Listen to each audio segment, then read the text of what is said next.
the Board Gosh Energy Championship for the first time ever. A thrilling and wonderful final at Croke Park. Deserved victors. Full-time score here, it's Clare 15 points, Kilkenny 14.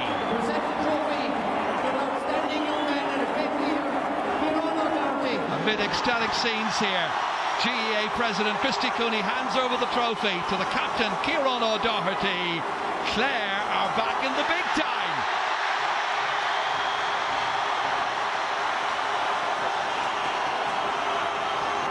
It gives me great pleasure today to stand up here. I represent the 36 boys in the panel. It's an absolute honour. We couldn't ask more of them. To the management team that made this all possible today. Sir Lyons, John Minogue, Alan Dunn and Sean Holland.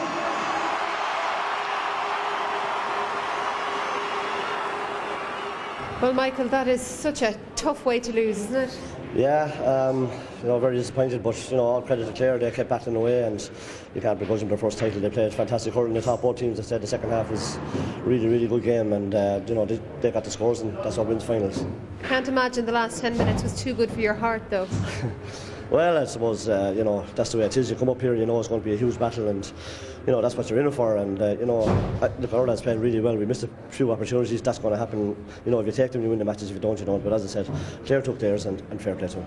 We always knew they were going to be very tough, as all Kilkenny teams are. But we came through a lot of hard teams, especially in the Munster final, and particularly against Galway. You could say we were somewhat battle hardened. So I think we did have the advantage going in, and after going through all these hard battles, we weren't going to let it slip.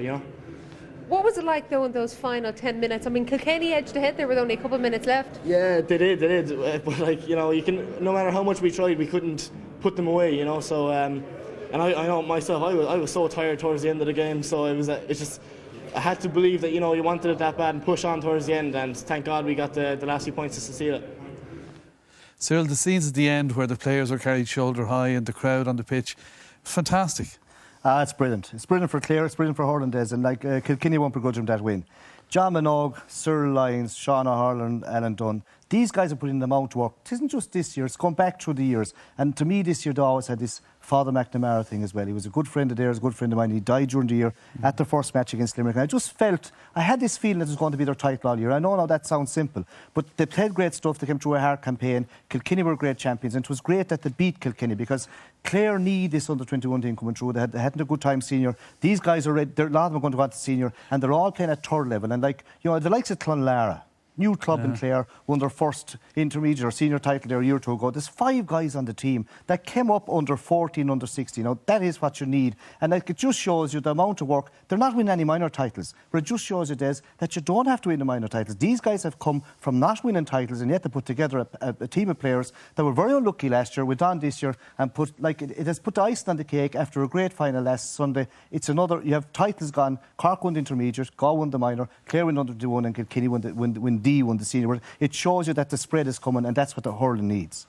I was in the French Alps yesterday and talking to a fella from Clonlara about Clonlara. I never thought it would lead to this. It shows you the gospel must be spreading. But in terms of what it means, you were on a Waterford team that had a kind of similar victory in terms of impact on the county, Paul.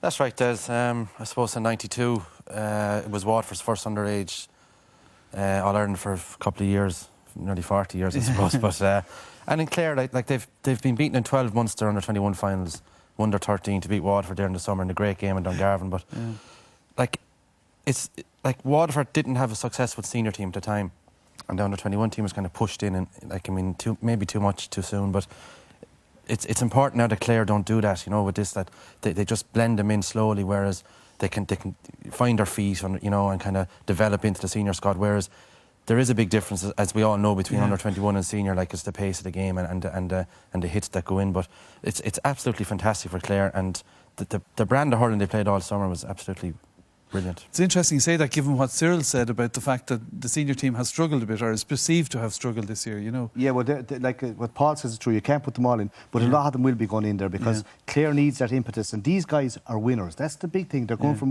a winning background, and they'll bring a new buzz to a panel. You bring new lads in there, they'll be mad to play. They'll want to play in every game they can, and you never know. A few wins and a team can grow overnight. Right.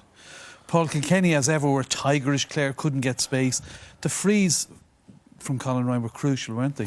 Absolutely. I mean, Clare kind of started the game, you know, very well. They took on the Kilkenny defence and kind of drawing the man and kind of creating the fouls. But in fairness, Colin Ryan, we saw him earlier on the summer against Tipperary in the senior championship, was outstanding. And today again, not easy for a free taker today, Des, hitting into empty terraces and empty stands, but he was absolutely unerring. He missed one, I think, but at vital times during the game. The first half kept him in it, but this one in particular, to make a draw of it, like with 2 or 3 minutes to go from his own half. And you know, he was kind of quiet enough from general play, but like, I mean, any time he stood over a free, he was supremely confident, and only for him, you know, they struggled a bit. Donald Toohey in the Clare goal played his part too, Cyril. Yeah, and I'm delighted for him because he had heartache last year. You know, controversial. This guy, like this, watch this ball here. Typical Kilkenny.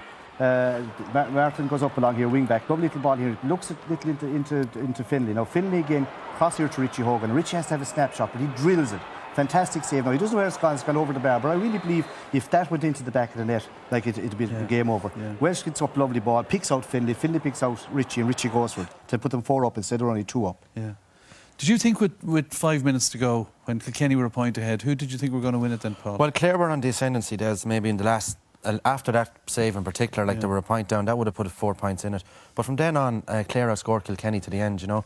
But in particular, like, I mean, they picked off points that they hadn't been doing in the previous 45 minutes.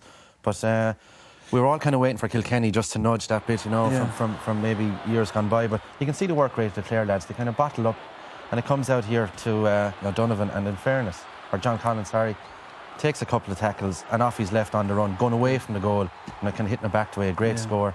And that kind of, you know, the Clare crowd at that stage were on their feet. But here's a great bit of play, a nice pass out, a good touch in, steps inside, and like that's fully 50 yards on the run again off his left.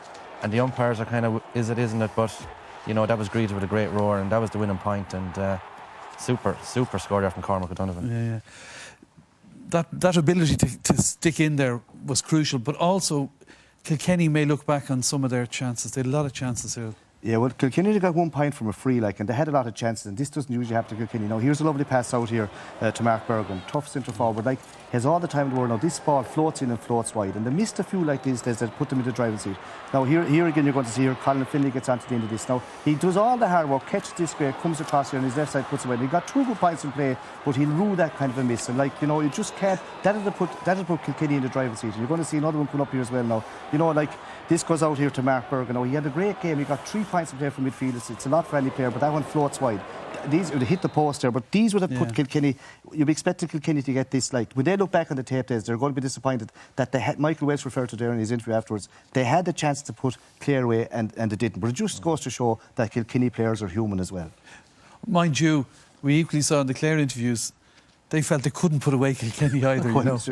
It was that kind of a game, but like it was seesaw both ways, like, you know. But you just had the feeling this year that was Clare came through a tough campaign. They beat Waterford down in Waterford. They beat Galway in a great semi-final. They had a harder campaign, I would think, than Kilkenny. Well, there was our full back line today, even Des. You know, there was question marks over our full back line, and I thought they were absolutely outstanding today. Like, they didn't give Kilkenny, bar Richie Hogan, didn't give him a sniff of a goal. So it was one of those days when you couldn't pick out a bad one. Cian Dillon was missing all year and had a bad injury. I met him there in the grade. He's got one night coming back from broken ankle, actually. He's back after 6 weeks. He went in full back. Glynn had a great game inside the corner. Doherty's the captain. You had 3 Crusheen lads, 1 in goals, 2 quarterback, full back. It was kind of a club spirit there, and then you had all the Clonlara lads. It was a kind of a club county team. Yeah.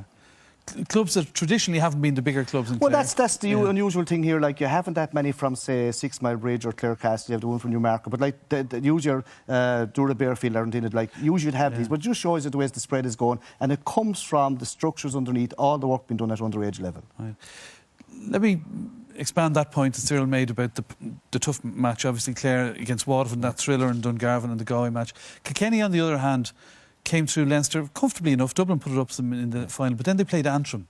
And without taking from Antrim, was that a disadvantage, do you think? Oh, I'd say there's no question, Des. Like, I mean, the Leinster final, while Kilkenny got 2 early goals, it was kind of it wasn't that competitive really on the scoreboard. Then they went to Antrim and won quite easy. Whereas Clare had a great game. I think they played Cork first of all. Then they played Waterford and Dungarvan and kind of got a real fright in the first 10 minutes of that game where Waterford could have got 2 or 3 goals.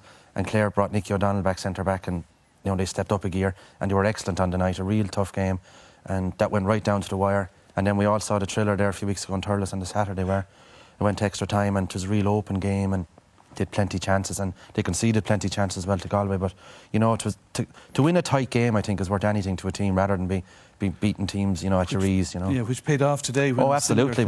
As young O'Donovan said there at the end of it, he said they knew they were after being in tight battles already, and that they just they weren't going to let this one slip. Well, Cyril, what about changing the situation at under-21 and maybe Antrim and Galway being in Leinster? What's your view on that? Well, I suppose if ever there was an open draw coming, you could have an open draw in the under-21 competition.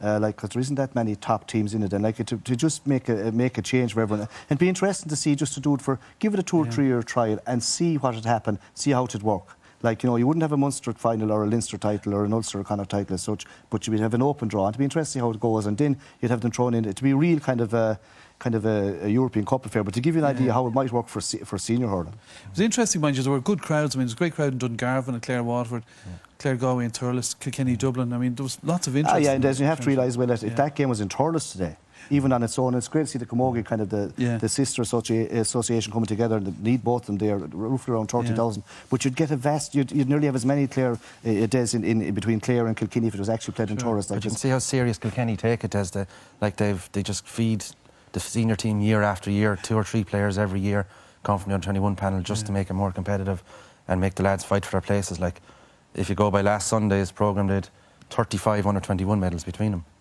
So it's incredible, More than all of Clare. So Richie Hogan today, you felt was struggling with... Well, he was struggling with injury. He still got 4 points, 3 from play with Breeze. He's still a great player. He did things today, Les. He has little hand flicks and touches. He's a brilliant player. Even for that shot for the goal, most people wouldn't even got the shot in because he'd been blocked down. But definitely he was carrying that ankle injury. He couldn't move, but he's still a great player. He's one for the future. You're going to see he'll slip in to corner forward. He'll be full-time permanent on the team next year when he gets fully fit.